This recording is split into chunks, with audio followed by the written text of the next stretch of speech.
Yep, the only disappointing thing that I could say about this season is now I gotta wait for season 4. So, The Chosen season 3. So, The Chosen season 3 is the continuing story of Jesus Christ and his disciples. And it basically starts off where season 2 left off, with him on the mountain doing one of his most famous sermons. And this is where I had my first disappointment of the show. It's a minor disappointment. Let me explain. So, his Sermon on the Mountain is one of the most recognizable moments in Jesus Christ's life.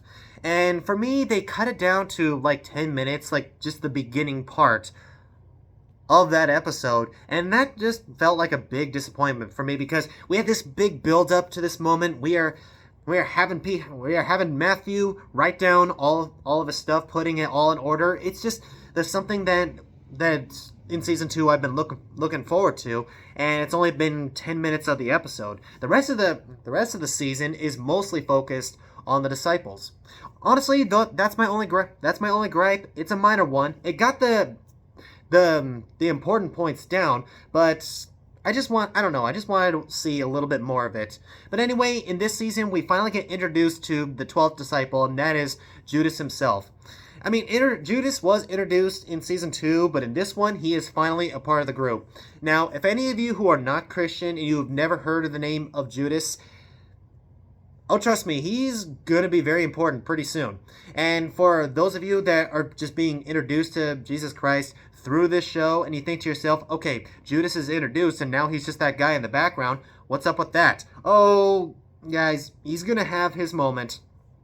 And it's going to be a very big moment. And that's another thing that I found quite confusing. Why is it that a lot of the disciples are being focused on, but then there are other disciples that are just kind of fading into the background? I mean, Thaddeus, I completely forgot his name until I rewatched the show.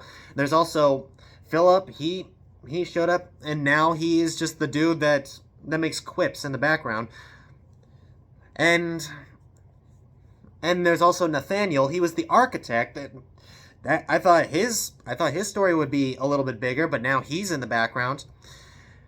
I mean, what is up with that? I mean, if you're focused on a huge group of people, some of them would end up being in the background.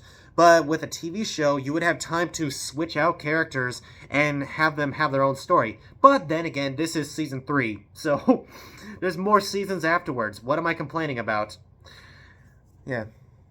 But also, one thing I really did enjoy about this season is that it shows where the disciples are going, and that they're going from students to spreading Jesus' message. I mean, Jesus right now, he is famous. Thousands of people has heard his words.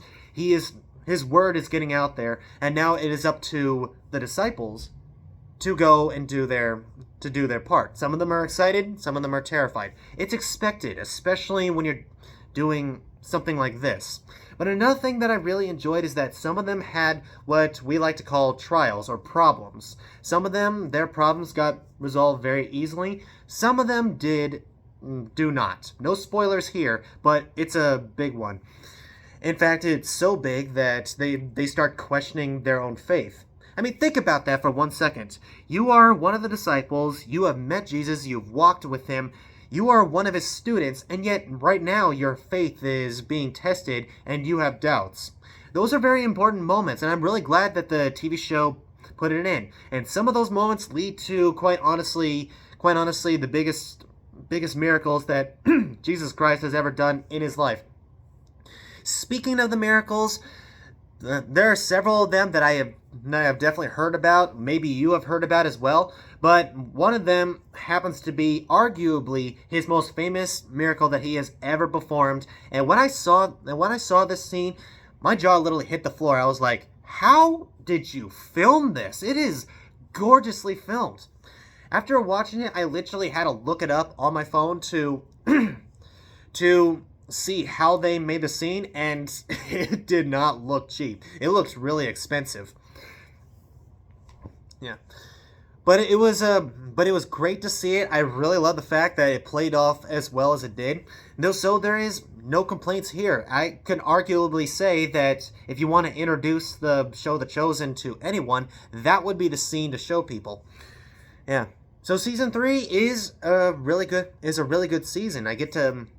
I get to see these characters and where they go, the problems that they have to face, and okay, I forgot to mention this, but with Jesus and his fame being growing, how does he handle it? Well, he kind of gives hints and details that his voice is going to grow and that his fame is going to spread far and wide. And also, there are enemies brewing. Some towns that felt offended by his words. There are some preachers or priests that now see him as a problem. Even Rome is digging in and starting to see problems. And when you have several enemies all around you, that creates problems. And as a person who has read the Bible itself, yeah, it's going to lead to very big problems. But, well, the show will eventually get to that. So, guys, that was The Chosen Season 3. Have I missed something? Did I not say something that you wanted to hear? Comment it down below. Also, don't forget to leave a like, subscribe, and share. So, have you seen The Chosen Season 3? What did you think of it? Whatever you thought, comment down below, and I'll see you in the next episode.